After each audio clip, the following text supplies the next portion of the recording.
My character is, hopefully he's as real as he possibly can be. He's a very sort of brutally honest and somewhat iconoclastic personality. He has his version of what is his own truth and his own pursuit of happiness, which is being a totally liberated gay man in the United States with the rights and freedoms of anyone else. You know, he won't allow himself to be marginalized. So for me, it's just the writing is strong, and it's very strong, and the character is very clear and very strong. So for me, I mean, in terms of my performance, it's just playing him, what's on the page. Brian. Well, he's good looking, first of all.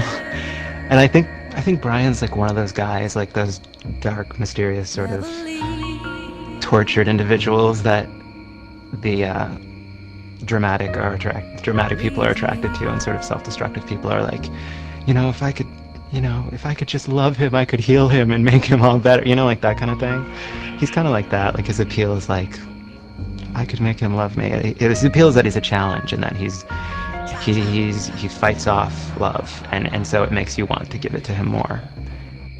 I felt a lot of pressure because I knew that I had to establish, even in this scene, exactly who this character is, who Brian is, what he's like in bed, how he would be in bed with a 17-year-old, and the fun he would have with it, and the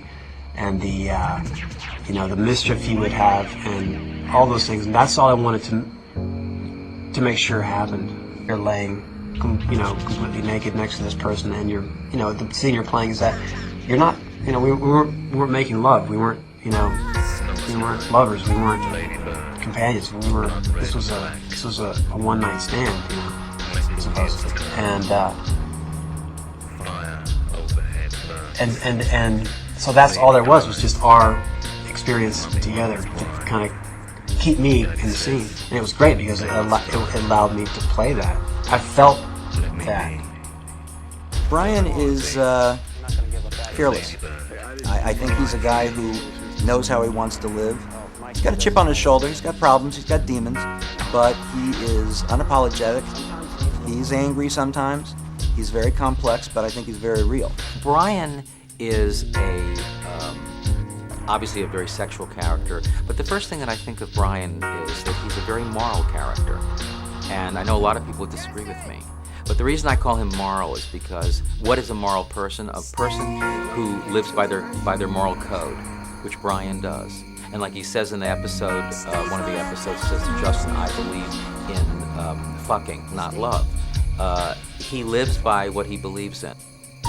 So then, in the second season, he's faced with sorting out his feelings in terms of just dealing with the fact that Justin's been attacked. That takes precedence. So I guess Brian's feelings get submerged even farther. Well, even whether they're his true feelings or not, but he was making an attempt. He was doing something very uncharacteristic for himself. And unfortunately, circumstances, the result of that action, due to no fault of his own, he ended up absolutely feeling responsible for someone being very hurt. And so all the things that he was, I think, experimenting with, maybe emotionally, just were crushed and put away, and because he was faced with dealing with just taking care of him, and all the guilt of that he was dealing with.